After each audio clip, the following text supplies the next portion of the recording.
اقبال کو سبھی جانتے ہیں، شاعر مشرق کا نام سے زیادہ پورے دنیا میں. تو ہاں، تو انہوں نے ایک بات کہی کس کے ایک سوال کے جواب میں.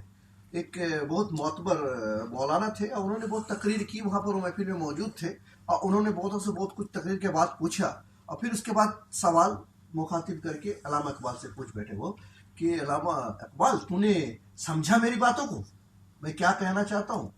تو انہوں نے برجستہ کہا امام صاحب میں بالکل نہیں سمجھا.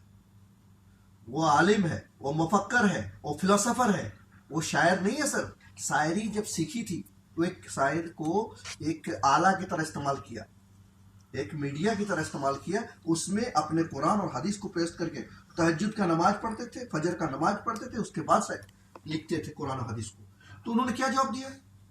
انہوں نے جواب دیا امام صاحب میں تو سمجھا نہیں. بولا نہیں آپ اتنا قابل پڑھے لکھے انسان، آپ کو کیسے سمجھ میں نہیں آئی؟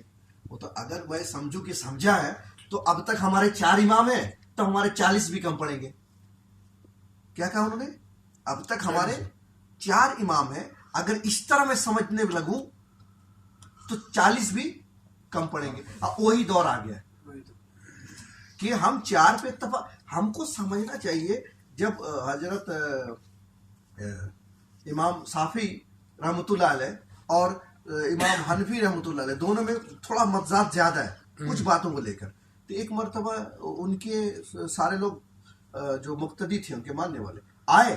امام ابو حنیفہ رضی اللہ تعالیٰ عنہ اس وقت مغرب کا وقت تھا، رحمۃ اللہ علیہ ابو حنیفہ رحمۃ اللہ علیہ جب امامت پڑھ رہے تھے تو پیچھے سے کسی نے ان کے شاگردوں میں سے امام کچھ کہہ دیا آمین، یہ نہیں کہے، آمین نہیں کہے. ٹھیک ہے، ٹھیک اسی طرح ایک مرتبہ مسئلہ ایسا